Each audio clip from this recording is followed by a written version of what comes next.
If there is a soul, we must perceive it. Otherwise, it's better to be an atheist than a hypocrite. He defined religion as a practical realization of God. Is that connection with God. And to connect with God, how do we connect? Because when we ask someone, where is God? They say, God is everywhere.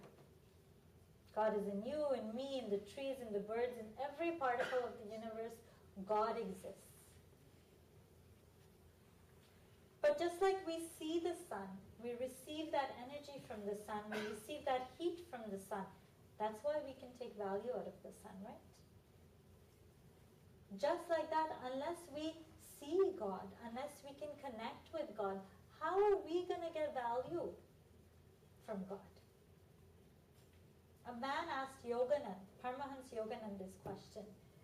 He says, well, God is all-pervading in everything. But how am I supposed to get value from God if I can't see God? And Yoganand says, yeah. If you can't see God, then how are you going to get value from God? If I can't connect with God, if I can't talk to God, if I can't tap into that source, then how am I going to get value from God? Then let God stay in every particle. Why should I worship God? What difference does it make if God exists or doesn't exist if we cannot obtain value from God? But the truth is that God is that essence. You want to call it God, call it power, is the essence of this entire universe.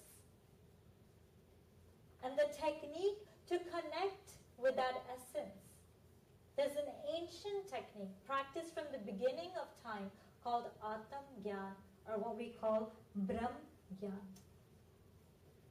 Brahm, the Sanskrit root is bru, meaning all-pervading. And Gyan, Sanskrit root is gya, meaning to know. To know that all-pervading, to know that power that exists in this entire universe, that exists in you, that exists in me. To know that power is what we call the technique of Brahm Gyan. And it is this technique that has been practiced from the beginning of time by individuals from the beginning of time, by those rishis, those saints, those sages, to connect to that truth, to find solutions to their everyday problems, to live life in a very easy way. But today we have complicated it. We've made God this complicated topic. Seeing God is out of the question, you know. We're told today that you have to practice this for many, many years in order to see God. You practice this technique for many, many years. But that's not true. If you want to turn to the Gita, Lord Krishna calls it Raj Vidya Raj Guhyam. He says that royal science, that royal secret, which can be known through the realization, is very, very easy. Very easy, he says. It is that same technique that he gave to Arjuna in the middle of the Mahabharata battlefield to solve Arjuna's problem. Arjuna was in misery. He was in so much distress that he has to fight this war against all these people. And for the first 11 chapters of the Gita, Lord Krishna is trying to explain to him, no, get up, Arjuna, pick up your weapons, you have to fight. The soul is eternal, it's not the soul you're killing. And then at the end he says, now I have to give you the practical, because you're not understanding. He says, Na tu mam shakyase drashtum ananev sve chakshusha divyam dadami te chakshuhu pashyame yogneshwaram. He tells Arjuna, he says, Arjuna, you cannot see me with these two eyes. Lord Krishna is physically standing in front of him. And he says, Arjuna, you cannot see me with these two eyes. If you want to see my true nature, if you want to connect with the truth, then I bestow you with that divine eye, what we refer to as the third eye. He awakens Arjuna's third eye in the middle of that battlefield. And when that eye is awakened, when that eye is opened, Arjun says, Divi Surya Sahasrasya, I see light that's stronger than 1,000 suns put together. Not with these two eyes, but with his third eye, he sees insight. God's eternal form is light. Lord Krishna says, I now connect you to that eternal form. And it was after that experience that he was able to pick up his weapons and say, I'm ready to fight this war. This supreme technique, this supreme knowledge is what Lord Krishna refers to as the knowledge of all knowledges. How many of you have heard of the name Shvetaketu? Actually, the professor mentioned it today as well. Have you heard his story? No? Okay. Shvetaketu is, his story comes in the Chandogya Upanishad. A person who went away for many, many years, attained all this knowledge, and comes back home. And he's boasting about all this knowledge he has attained. So his father, Udalak, Aruni he's known as well, he knows that his son hasn't learned anything that's worth knowing. So he asks his son this question. He goes, do you have that knowledge to hear that cannot be heard? To know that is unknown? And Shvetaketu has this confused look on his face. He says, I'm sure if my teachers knew this, had this knowledge, they would have definitely taught me. But what is this knowledge that you speak about? And his father says, well, go get a fruit from the tree. He runs out quickly, brings the fruit back. His father says, break open the fruit. What do you see? He says, I see a seed. He says, okay, break open the seed. Tries that little seed, breaks it open, and he's baffled. He says, I see nothing. And his father replies, he says, from that nothing, this tree existed. From that nothing, you and I exist. To know that nothing, once you have known that nothing, you've known everything. He further explains to him. He takes a glass of water and he says, put some salt in it. Mix the water. He mixes it. And he says, now give me the salt back. He says, well, I can't give it back to you. It's mixed in the water. He says, take a sip of the water. Does the salt still exist? He goes, yeah, it's salty. He says, okay, spill some water out. I want you to take a sip from the middle of the glass. He does that. He goes, what do you taste? He goes, salt. He says, okay, now go all the way to the end. Empty the glass. I want you to take a sip out of the end of the glass. What do you taste? He says, salt. He says, just like this, you can't see the salt, but you can taste it.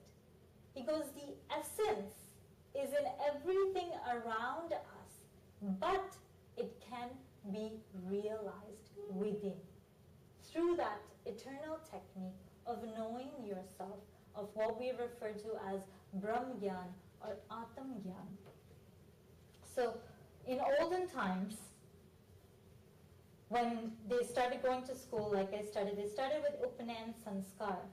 So the knowledge they received was not from outside in, but through this technique, as they connected with their soul, things were revealed to them. Our rishis were super scientists. When we think of law of gravity, who do we think of? Newton, right? But Bhaskacharya has been a rishi who discovered the law of gravity 500 years before Newton. The Pythagoras theorem, one of the basic things we learn in math. Rishi Bodhayan had discovered this and has penned it down in the Vedas way before Pythagoras came. Acharya Shushrat was known as the father of surgery. Today we talk about transplants, heart, kidney. But he wasn't an expert in transplanting between humans, transplanting between animals and humans as well. Transplanted the head of an elephant onto the body of Lord Ganesha. When we think of aeroplanes, who invented the aeroplane? Wright brothers. Wright brothers. They scripture called the Yantra Sarvasva, written by Acharya Bharadwaj, wrote about how what we call today aeroplanes can travel from one place to another within this planet, from one planet to another, from one universe to another as well. And these aeroplanes that he wrote about that can be built did not need fuel. You know what they traveled on? The power of mind. That is what Ravan used when he kidnapped Sita, was one of those aeroplanes. So our Vedas has knowledge that these rishis tapped into through their meditation, through their connection with the soul. Our science today has not even scratched the surface of the amount of science that is in our Vedas, that is in our scriptures. Ved, the word Ved means to know. Not to gather all this knowledge from outside, but to know your core essence. To know who you are. Because that is the root of all knowledges. If you've got the seed, you can definitely plant it and make it into a tree. If you have learnt to connect with your soul, you will find the solution to everything in your everyday life. Whether it is receiving the right guidance from within, trying to find direction. I'll share a quote that Max Miller, German philosopher, he says, if I were asked what sky the human mind has most fully developed, some of its choicest gifts, has most deeply pondered on the greatest problems of life, and has found solutions, I should point to India. Because all those rishis that have written in the Vedas, they all lived in India. Our scriptures are spiritual experiences, are their direct perceptions. What they saw within is what they wrote about. And today we've taken the external part and trying to attain all that knowledge, not realizing that that same entity that kept them alive is keeping us alive today. So if we can connect to that same source that they connected, if we can connect to that same source, today we can attain all that knowledge as well. If you want to go to the science behind it, this technique, Brahmgyan, you've all heard about the Battle of Mahabharata, right? It was this technique that Lord Krishna bestowed Arjun with in the middle of the battlefield to take him out of his misery. Lord Krishna says, Na tu mam shakyase drashtum mananev swe chakshusha divyam dadami te chakshuhu pashma yogmeshwaram. Although he is standing physically in front of Arjun, he says, Arjun, you cannot see me with these two eyes. If you want to see my true form, if you want to connect with my true nature, I bestow you with that divine eye, that third eye that he awakened for Arjun in the middle of the battlefield. And it is then that Arjun says, Divi Surya Sahasrasya Bhavidyukpaduttina, that I see light that's stronger than 1,000 suns put together. That awakening removed the darkness from his life. That awakening, Lord Krishna, for the first 11 chapters of the Gita, is trying to explain to Arjun that you have to fight this war for righteousness. But words weren't doing it for him. That practical experience, it is what made the difference. That practical experience is what we need today. What is this third eye? In the terms of science, it's called the pineal gland. We have two parts of our brain that we use to respond to situations, the amygdala and the prefrontal cortex. The amygdala just quickly responds. When something happens, when we quickly respond, it's our amygdala responding. Not necessarily rationally thinking about the situation or what's happening in front of us. So that quick responsiveness makes us reactive. Sometimes leads to unwarranted fear, anger, to situations that we definitely do not want to be in. The prefrontal cortex is the rational part of our brain, where we actually assess the situation and then respond. The activation of this pineal gland, and through the practice of this Brahmyan technique, your prefrontal cortex becomes sharper. And it responds to situations before the amygdala, which leads, you start becoming more proactive in your situations. So you control how you're going to react to a situation, not just let your senses control you. One of the benefits of Brahmyan. Next slide lists a whole bunch of benefits. Just to mention a few.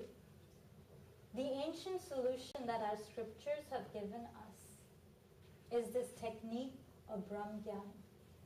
Is the technique of seeing that truth within yourself, of connecting with your soul, connecting with your core, so that you can find solutions to your everyday lives.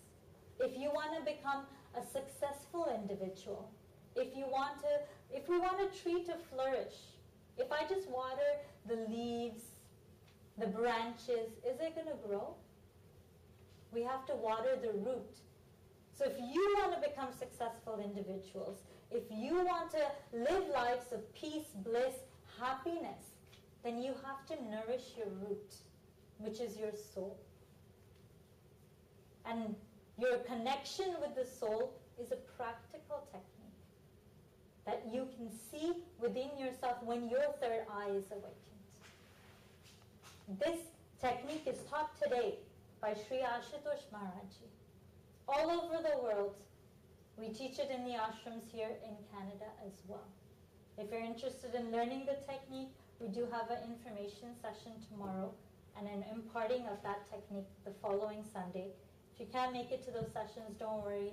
Leave us your contact information or at the booth, the Divya booth outside, if you want to learn this technique. This technique is helping individuals today all across the world. There's an Antardrishti program, people who are visually and physically impaired. For those who've been to India, these people are left to just beg on the streets. They're abandoned by their families. But today, under this program, they're being taken into the shelter of Sri Ashutosh Maharajji. These people are awakening that truth within themselves, are seeing that light of God within themselves. And this is giving them that willpower. And they say in their stories, they go, we are just waiting for death. But today, we've received a reason to live, that each and every one of us are valuable. We exist on this planet for a reason. And they're creating these beautiful products. I don't know if you saw the candle stands and stuff. They're all created by people who are visually impaired, by people who cannot see. And you look at these products, they're beautiful products. This same technique of Gyan is being imparted in prisons today. People who knew nothing but murder, but robbery, crime. Today, they have changed their lives, connecting with that truth and realizing that this truth exists in everyone around us, is giving rise to that compassion within.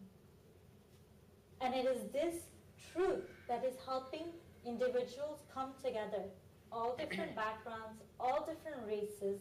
This truth is the essence of every single scripture, whether it is the Bible, whether it's the Quran, whether it's the Gita, whether it's the Vedas.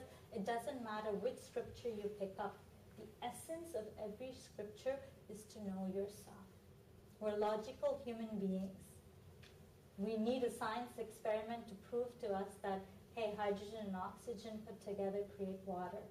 Just like that, if God does exist, we need to experience it for ourselves. On that note, we'll conclude today's lecture. Thank you so much for listening to attention.